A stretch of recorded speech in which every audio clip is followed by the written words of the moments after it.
రాజశేఖర రెడ్డి గారి బిడ్డ YS Sharmila Reddy Congress party అభ్యర్థిగా ఎంపీ అభ్యర్థిగా నేను నిలబడబోతున్నాను. ఈ నిర్ణయం తీసుకోవడం నాకు సులువైంది కాదు. ఈ నిర్ణయం నా కుటుంబాన్ని నిలువున చీలుస్తుంది అని తెలిసి కూడా తీసుకున్న నిర్ణయం. ఈ నిర్ణయం వల్ల రాజశేఖర రెడ్డి గారి అభిమానులు ఎంతోమంది ఏ వైపు వెళ్ళాలో ఏం చేయాలో తోచని స్థితిలో ఉంటారు అని తెలిసే తీసుకున్న నిర్ణయం. కానీ ఈ నిర్ణయం తీసుకోవడం నాకు తప్పలేదు.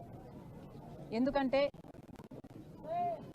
జగన్మోహన్ రెడ్డి గారు నాకు తోడబుట్టిన అన్న. జగన్మోహన్ రెడ్డి గారు అంటే నాకు ద్వేషం లేదు.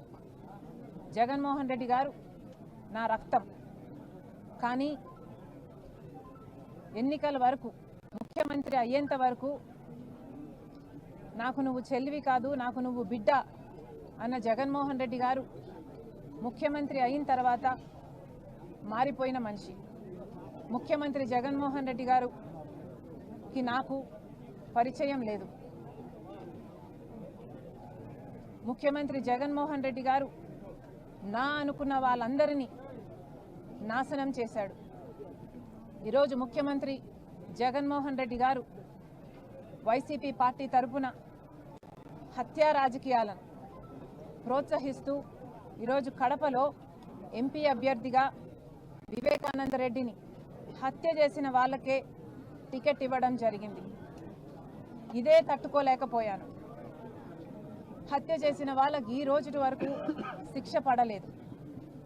హత్య చేసిన వాళ్ళు, చేపించిన వాళ్ళు ఈ రోజు వరకు తప్పించుకొని తిరుగుతున్నారు. ఎన్ని సాక్ష్యాలు ఉన్నా, అన్ని ఆధారాలు ఉన్నా, ఎన్ని వాగ్మూనాలు ఉన్నా ఇవేవి వాళ్ళకు శిక్ష పడడానికి సహాయపడకపోగా అధికారం వాడుకొని ఈరోజు జగన్మోహన్ రెడ్డి గారు వాళ్ళనే రక్షించడమే కాకుండా ఈరోజు వాళ్ళకే మళ్ళీ అవినాష్ రెడ్డి గారికే టికెట్ ఇవ్వడం అన్నది నేను తట్టుకోలేకపోయాను. వైసీపీ పార్టీ, వైసీపీ ప్రభుత్వం రక్తంలో మునిగిపోయింది. వివేకానంద రెడ్డి హత్యను ఆ రోజు రాజకీయం కోసం వాడుకున్నారు అన్న విషయం మాకు ఆఖరి వరకు అర్థం కాలేదు.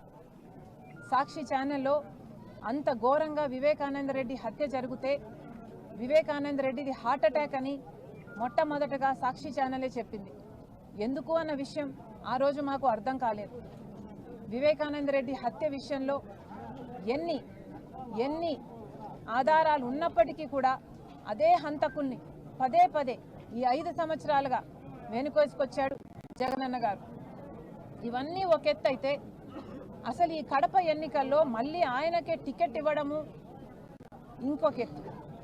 ఇంత తెలిసి కూడా, ఇంత ఘోరమని తెలిసి కూడా, ప్రజలు హర్షించరు అని తెలిసి కూడా ఎంత అహంకారం కాకపోతే మళ్ళీ అదే అవినాష్ రెడ్డికి జగనన్న గారు టికెట్ ఇస్తారు. రాజశేఖర రెడ్డి గారి బిడ్డగా నేను ఏం చేయాలో ఆలోచించాను. నేను రాజశేఖర రెడ్డి బిడ్డను. అలాగే వివేకానంద రెడ్డి గారు రాజశేఖర రెడ్డి గారి తమ్ముడు. రాజశేఖర రెడ్డి గారి తమ్ముడు అయ్యుండి రాజశేఖర రెడ్డి గారు బ్రతికున్నంత కాలం లక్ష్మణుల్లాగా ఎంత అన్యూన్యంగా ఉండేవాళ్ళో, ఎంత నమ్మకంగా ఒకరికొకరు ఉండేవాళ్ళో ప్రజలందరూ చూశారు. రాజశేఖర రెడ్డి గారి మాటను వివేకానంద రెడ్డి గారు ఎప్పుడూ జవదాటలేదు. అలాంటి వివేకానంద రెడ్డి గారి ఆఖరి కోరిక, చివరి కోరిక నేను ఎంపీగా నిలబడాలి అని నా దగ్గరికి వచ్చి దాదాపు 2 గంటల పాటు నువ్వు ఎంపీగా నిలబడాలమ్మా అని నన్ను ఎంతగానో ప్రాధేయపడ్డారు. ఆయన చివరి కోరిక నేను ఎంపీగా నిలబడాలని. కానీ ఆ రోజు నాకు అర్థం కాలేదు, ఎందుకు నన్ను ఇంతగా ప్రలోభ పెడుతున్నారు, ఎందుకు నన్ను ఇంతగా నిలబడమని అడుగుతున్నారు. ఈరోజు ఆలోచిస్తే అర్థమవుతుంది. కానీ ఇంత జరిగినా కూడా వివేకానంద రెడ్డి మీద కక్ష కట్టినట్టుగా వాళ్ళ రాజకీయ లబ్ధి కోసం వివేకానంద రెడ్డిని హత్య చేస్తే ఈరోజు అదే హంతకులకు అండగా నిలబడ్డవాడు జగనన్న గారు. ఈ ఎన్నికల్లో మన గుర్తు మీ అందరికీ కూడా తెలిసే ఉంటుంది. ఈ ఎన్నికల్లో మన గుర్తు ఫ్యాను.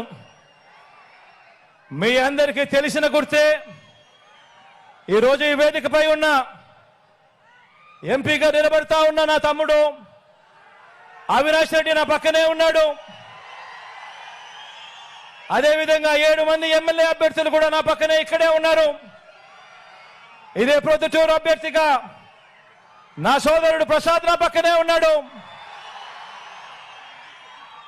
కమలాపురం అభ్యర్థిగా మీ అందరికీ పరిచయస్తుడు, నేను కూడా ముద్దుగా మామా అంటాను, కమలాపురం ఎమ్మెల్యేగా రవీంద్రనాథ్ రెడ్డి గారు పక్కనే ఉన్నారు. బద్వేల్ ఎమ్మెల్యే నా సోదరి సుధమ్మ, డాక్టర్ అమ్మ నా పక్కనే ఉన్నారు. జమ్మలమడుగు నుంచి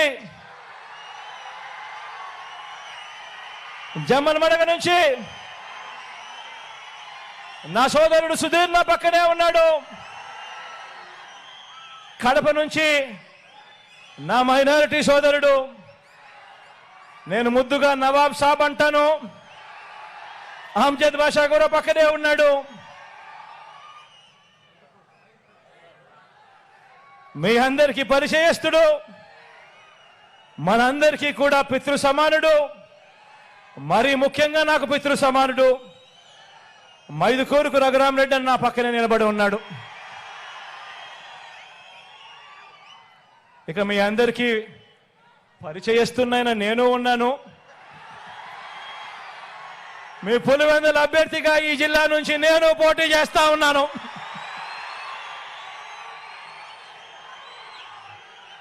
మీ అందరి చల్లని దీవెనలు, మీ అందరి చల్లని ఆశీస్సులు